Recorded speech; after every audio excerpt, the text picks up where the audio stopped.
মানুষ নাকি ভুল থেকেই শিখে, তবে তাওহিদ হৃদয় শিখেননি, বরং বাড়তে থাকা আলোচনা উস্কে দিচ্ছেন আরও। মাঠে তার আচরণ জন্ম দিচ্ছে সমালোচনার।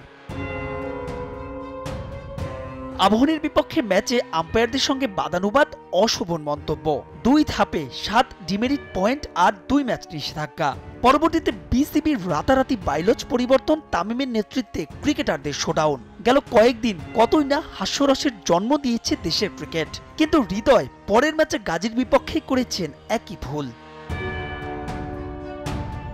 ফলাফল নিজের নামের পাশে যোগ হয়েছে আরও 1 ডিমেরিট পয়েন্ট, সঙ্গে 4 ম্যাচের নিষেধাজ্ঞা।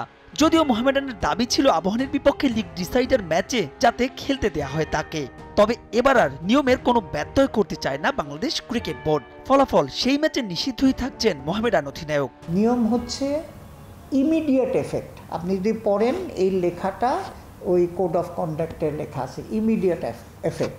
আগেরটা তো আমরা হয়েছে কি, প্লেয়ারদের কথা, ক্লাবগুলির কথা বলেন, আমরা একটু উদারভাবে এটাকে দেখেছিলাম, উইচ ওয়াজ আই থিঙ্ক রং।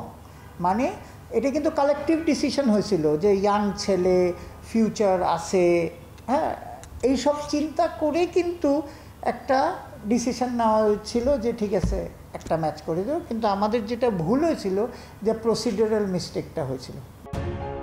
যদিও এই নিষেধাজ্ঞা এড়ানোর সুযোগ ছিল তাওহিদ হৃদয়ের, যদি তিনি উপস্থিত থাকতেন ম্যাচ রেফারির শুনানিতে। তাওহিদ হৃদয়ের যে অ্যাপিল করার সময়টা ছিল, যে কোড অফ কন্ডাক্ট আছে, তারা কিন্তু শুনানিতে আসেনি। এই শুনানিতে না আসলে, আপনি এখন আপনার জাজ ডাকছে, আপনি যান নাই শুনানিতে, তো তখন তো হয় কি, ডিসিশনটা তো দেয় একদম লেখা আছে। কিন্তু হৃদয় ইস্যুতে বিসিবির চাকরি থেকে ইস্তফা দেন প্রথম বাংলাদেশ হিসেবে আইসিসির এলিট আম্পায়ার্স প্যানেলে জায়গা করে নেয়া শরফুদ্দৌলা ইবনে শহীদ সৈকত। তবে মান ভাঙিয়ে সৈকতকে আবারও ফেরাতে চায় board. Saikat will be always enlisted umpire. এখন সেও মনক্ষুণ্ণ হয়েছে এইসব সিচুয়েশনে।